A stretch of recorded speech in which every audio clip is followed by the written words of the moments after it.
Assalamu alaikum students. I hope you all are doing well. Welcome to the YouTube channel Zero to Infinity Seek the Math with Salan. Today's topic is factorization. Factorization के बारे में आज discuss करेंगे. Factorization of algebraic expressions को देखेंगे कि what are algebraic expressions की factorization हम कैसे करते हैं. And the most important thing कि पेपर में क्वेश्चंस किस तरह के आते हैं, how to solve those type of questions. ये तमाम चीजें आज हम डिस्कस करने वाले हैं. सो कॉपी पेंसिल रेडी, हर चीज ready, let's start. What is factorization? Factorization होती क्या है? What is factorization? अच्छा, फैक्टराइजेशन है break an algebraic expression in fact. आपने किसी भी अलजेब्रिक एक्सप्रेशंस को उसके फैक्टर्स में डिवाइड करना होता है. अब फैक्टर्स क्या होते हैं? Let's say we have 24. So how can I write the factors of 24? मुझे 24 के फैक्टर्स फाइंड आउट करने हैं. तो what can I do is कि मैं इसकी फैक्टराइजेशन करता हूँ. जैसे आप लोग नॉर्मली इसको एलसीएम का नाम देते हैं. तो 2 1s are 2, 2 2s are 4, then on to again 2 6 are 12, then on to again 2 3s are 6, and then 3 1s are 3. So the factors of 24 are 2 multiplied by 2 multiplied by 2 multiplied by 3. So these are the factors of 24. Now if we have any algebraic expression, तो हमें उसके factors कैसे निकालने होते हैं. तो algebraic expression में मैं एक इंपॉर्टेंट चीज जो आपको छोटी सी बताते चलो, वो ये है कि as you know well, if we have an algebraic expression, उसमें हमारे पास एक वेरिएबल होता है. This is a variable. ठीक है. अब वेरिएबल में दो तीन चीजें बड़ी इंपॉर्टेंट होती हैं, उनको उनका याद होना जरूरी है. The most important thing is कि वेरिएबल की लेफ्ट साइड पे, on the left side, it contains a coefficient. ठीक है. अब कोफिशिएंट में क्या होता है कि if any number is there, so coefficient, अगर कोई नंबर है वहां पे, तो then that number will called coefficient. लेकिन अगर नहीं है तो we will say that one is a coefficient of that variable. और वेरिएबल की अप साइड, राइट साइड पे ऊपर, this is known as its power. इसको हम इसकी पावर कहते हैं. ठीक है. और अगर पावर ना हो कुछ भी तो वन है, अदरवाइज कुछ पावर 2 3 4 5 एग्जिस्ट करे तो वो उसकी उतनी पावर होती है. ये बात का पता होना before the factorization is most important, ताकि आप लोगों को आइडिया हो that how to start the factorization, how to deal with the factorization. I hope so कि इतनी बात समझ आ गई होगी. Okay, so the step one for the factorization is, जब भी फैक्टराइजेशन करने का नाम लिया जाए तो सबसे पहले आपको क्वेश्चन आता है जी, factorise the following. So first what we have to do, we have to take common thing. हमें कॉमन निकालना होता है. तो कॉमन देखने का तरीका क्या है? Look at the question and first look at the coefficients, कि क्या दोनों कोफिशिएंट्स में कुछ कॉमन है. यहाँ पे देखें तो 3 है और 3 के टेबल में 6 आता है. So we can take 3 as a common term. जब हम कॉमन टर्म निकालते हैं इसको, उसके बाद हम मूव करेंगे वेरिएबल पे. So here we have a square and a. अच्छा, अब इसकी पावर 2 है, इसकी पावर मैंने बोला था अगर कुछ ना हो तो क्या होती है? 1. ठीक है. तो आपने लोएस्ट पावर कॉमन लेनी होती है. लोएस्ट पावर यानी कि 1 कॉमन लेनी होती है. ठीक है. अब हमारे पास जो बाकी चीजें बची हैं उनकी बात करते हैं. Now I took 3 common.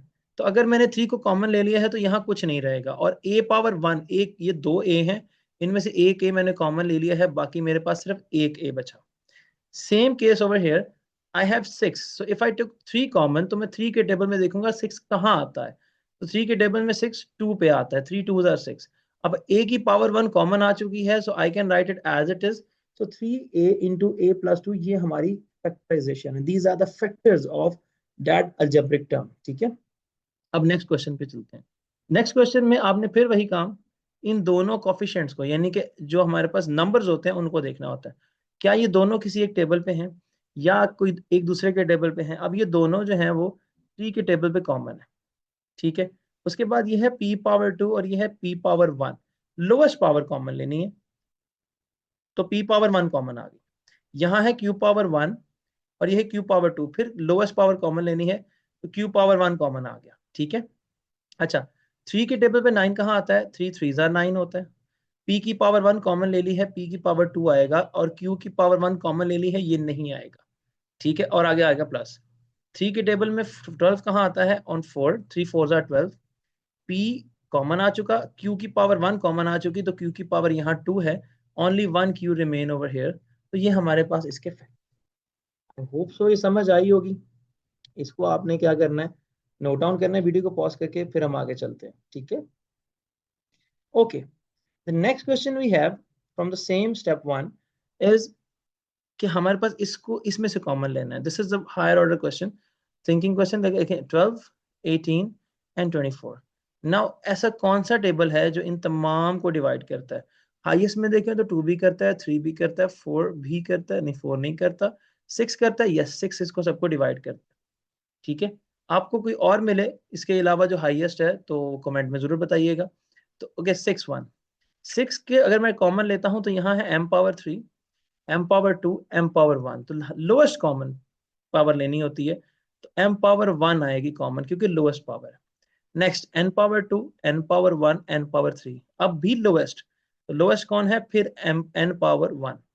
अच्छा 6 के टेबल में 12 कहाँ आता है? 6 2 जार 12, m की पावर 1 कॉमन ली है, m की पावर 2 बच गई, 3 थी, n की पावर 2 है, 1 कॉमन ली है, एक n आ गया, दैट्स इट।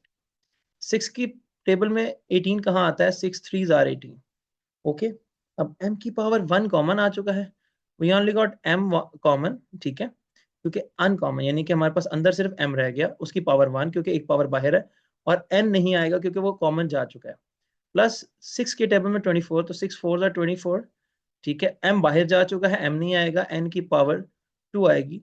तो ये हमारा बेसिकली आंसर है, ठीक है। तो these are the step 1 questions. I hope so ये भी समझ आया होगा, इसको भी नोट डाउन कर लें, फिर आगे मूव करते हैं। Okay, so the next question is again a higher order question, different question, a bit of difficult question। इसमें देखें तो आपको अगर 5 10 और 15, this one is bit easy to take common क्योंकि 5 के टेबल पे सब आ जाते हैं, तो 5 को कॉमन ले लिया। a power 3, a power 2, a power 1, again lowest power a power 1 common, a b power 2, b power 3, b power 4। अब b की पावर कॉमन है 2 क्योंकि ये थोड़ी पावर सबसे है, c power 1, c power 2, c power 3, फिर c पावर 1। अब बाकी क्या बचेगा?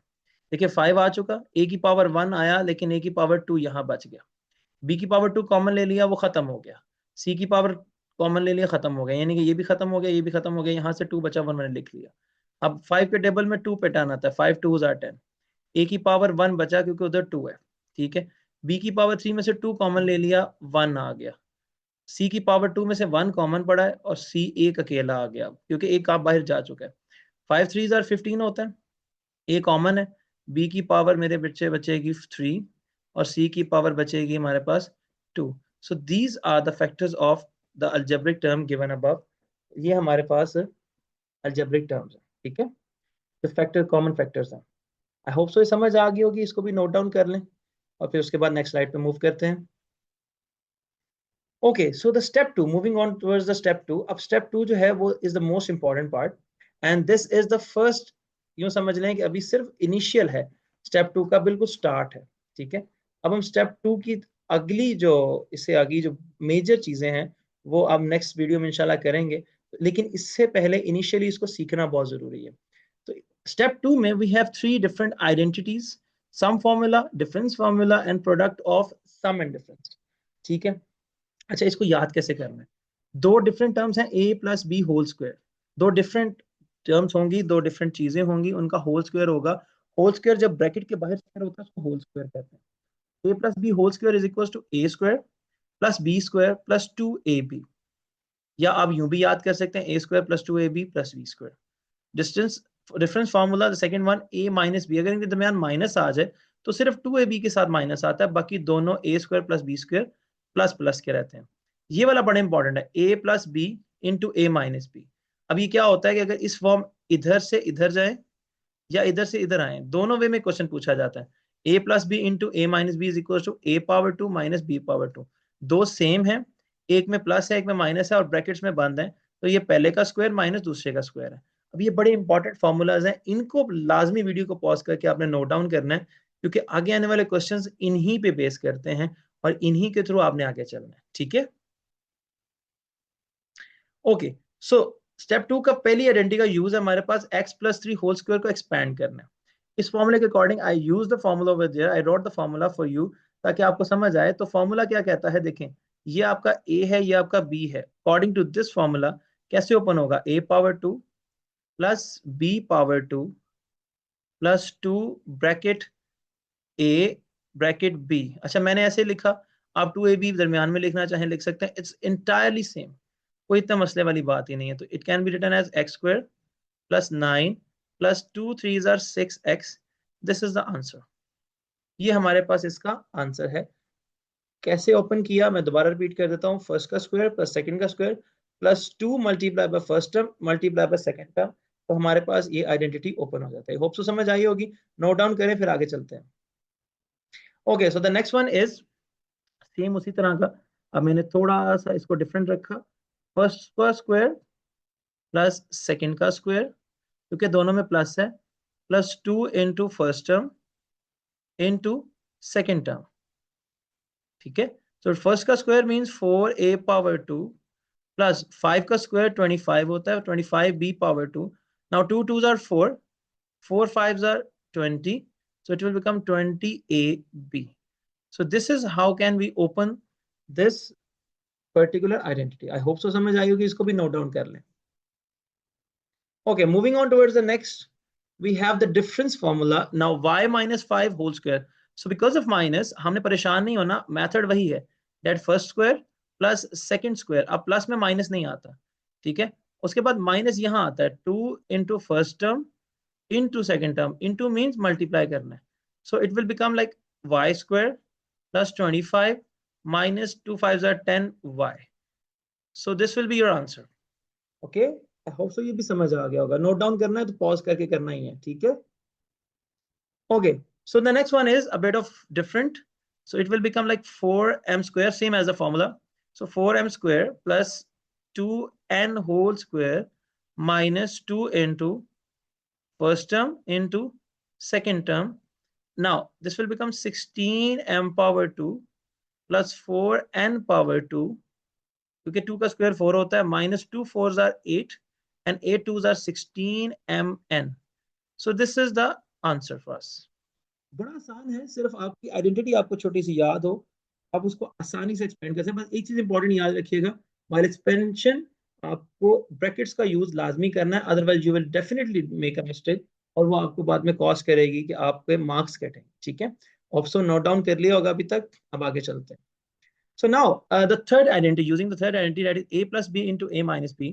अब हमारे पास सिंप्लीफाई करना है, देखो हमारे पास क्या होगा कि ये क्वेश्चन में ना दोनों वैल्यूज सेम होगी ब्रैकेट्स में, लेकिन फर्क कहाँ होगा, यहाँ पे प्लस है और यहाँ क्या है, माइनस है। तो बड़ा आसान सा एक लाइन का आंसर होता है इसका, ये 2x का होल स्क्वायर माइनस 5y में होल स्क्वायर। ठीक है, so it will become like 4x square minus 25y square. कुछ बच्चे क्या करते हैं, जब यहाँ पे ओपन करते हैं तो वहां पे भी होल लगा देते हैं।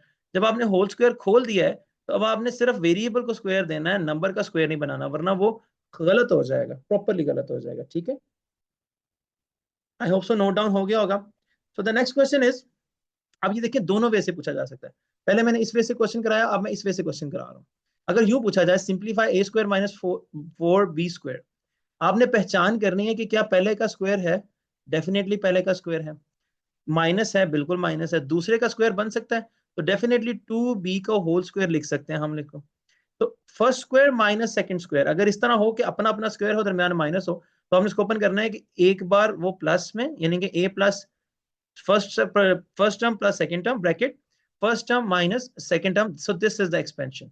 ये हमारे पास आंसर है। तो दोनों वे में पूछा जा सकता है, इधर दिस वे और this way, it could be asked in both of the ways. Okay, so ये था हमारा बिल्कुल इनिशियल फैक्टराइजेशन का स्टार्ट।